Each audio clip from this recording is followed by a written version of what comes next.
Bharatiya Janata party leak करने वाली party है।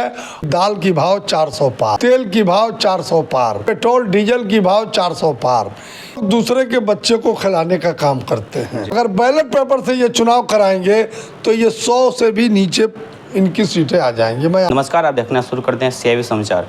हम मौजूद हैं कुशीनगर जिले में। हमारे साथ मौजूद हैं इलियास अंसारी जी, जो कुशीनगर के स्टार प्रचारक हैं। आपको बहुत बहुत स्वागत है हमारे चैनल पर। आपके चैनल को भी बहुत बहुत धन्यवाद और आप सबको बहुत बहुत स्वागत। देखा जा रहा है किन किन मुद्दों को लेकर आपकी सरकार चुनाव मैदान में उतरी है? हमारे पास इतने मुद्दे हैं जी। इंडिया गठबंधन के पास मुद्दों की कमी नहीं है जी। भारतीय जनता पार्टी की जब सरकार 2014 में बनी थी तो भारतीय जनता पार्टी ने बहुत बड़े बड़े 5 वादे किए थे। जी। उन्होंने कहा था सरकार बना दो, 1 महीने के अंदर महंगाई को ख़त्म कर देंगे। महंगाई क्या ख़त्म हुई? उन्होंने कहा कि सरकार बना दो, भ्रष्टाचार 1 महीने के अंदर देश से ख़त्म कर दूंगा। भ्रष्टाचार चरम सीमा पर चढ़ गया। उन्होंने कहा था 2 करोड़ नौजवानों को हर साल नौकरी देंगे। 40 लाख के एवरेज में हर साल उन्होंने नौकरी से लोगों को बाहर किया है। उन्होंने कहा कि आप हमको वोट कर दो, हम जो है ये जो आधार कार्ड से जो लिंक हो रहे हैं और जो कांग्रेस ये जो योजना चला रही है हम इसको बंद कर देंगे। उसको और आगे बढ़ाकर पूरे देश को इन्होंने उसमें नाथने का काम किया। बीजेपी का कहना है कि वो लोग का रैंक अब की बार 400 पार। तो क्या लगता है बीजेपी इस बार 400 पार ला पाएगी? भारतीय जनता पार्टी 400 पार वह ये कह रही होगी कि दाल की भाव 400 पार, यह कह रही है कि तेल की भाव 400 पार, ये कह रही है कि पेट्रोल डीजल की भाव 400 पार, ये कह रही है कि दाल और सब्जियों की भाव 400 पार। भारतीय जनता पार्टी इस बार, मैं बहुत जिम्मेदारी के साथ आपसे कहना चाहता हूं कि जिस तरह से इंडिया गठबंधन चुनाव लड़ रहा है उस तरह से बहुत जिम्मेदारी के साथ कह रहा हूं कि भारतीय जनता पार्टी इस बार 200 से 210 के अंदर रहने वाली है, बल्कि हम 200 भी उनको पूरा नहीं होने देंगे। इस बार उनकी सरकार हिंदुस्तान में नहीं बनने जा रही है। देखा जा रहा है गाजे बाजे के साथ कुशीनगर एयरपोर्ट का निर्माण किया गया, इस पर क्या कहना चाहेंगे? देखिए, ये लोग दूसरे के बच्चे को खिलाने का काम करते हैं। एयरपोर्ट पर हमारे राष्ट्रीय अध्यक्ष जी ने 300 करोड़ रुपया माननीय अखिलेश यादव जी ने जब उत्तर प्रदेश के मुख्यमंत्री थे तो उन्होंने दिया। इन्होंने केवल उसको संवारा है। अब पैसा मेरा था, हमारी सरकार की थी। इंटरनेशनल एयरपोर्ट चालू करने का वादा करना, इनकी तो ये आदत है। जिस बात को ये कहते हैं अपने संकल्प में, वो काम कभी भारतीय जनता पार्टी करती नहीं है।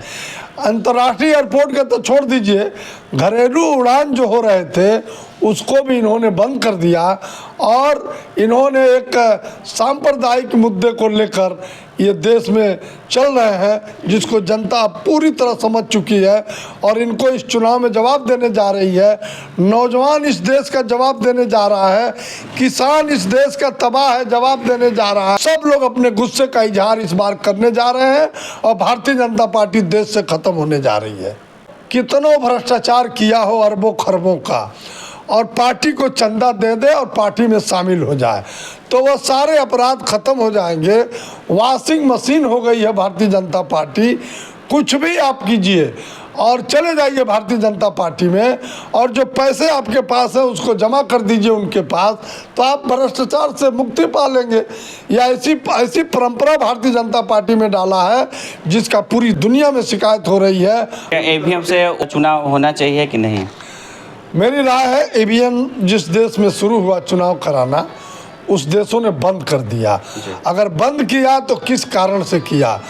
EVM में ज़रूर कहीं ना कहीं फिटिंग है, चोरी है, और EVM से चुनाव न कराकर बैलेट पेपर से चुनाव कराना चाहिए। अगर बैलेट पेपर से ये चुनाव कराएंगे तो ये 100 से भी नीचे इनकी सीटें आ जाएंगी। मैं आपसे जिम्मेदारी। यूपी पुलिस का जो परीक्षा लीक हो गया है, इस पर क्या कहना चाहेंगे आप? एक परीक्षा बता दीजिए जो लीक न हुआ हो। एक भी परीक्षा बता दीजिए जो लीक न हुआ हो। यही पेपर लीक हुआ है, उसमें ये पूरी पूरी इस व्यवस्था इनकी है परीक्षा लीक कराने की, इसमें सरकार शामिल है। उनको भर्ती नौजवानों की करनी नहीं है।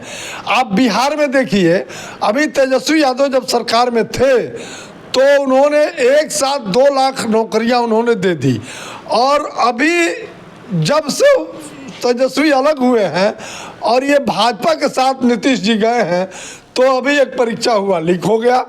तो भारतीय जनता पार्टी लीक करने वाली पार्टी है, और ये हर परीक्षा को लीक इसलिए कराती है कि हमको नौकरी न देना पड़े। इस देश के नौजवानों को आज के तारीख में नौकरी नहीं मिल रही है और देश पूरी तरह से दूसरे रास्ते पर जा रहा है।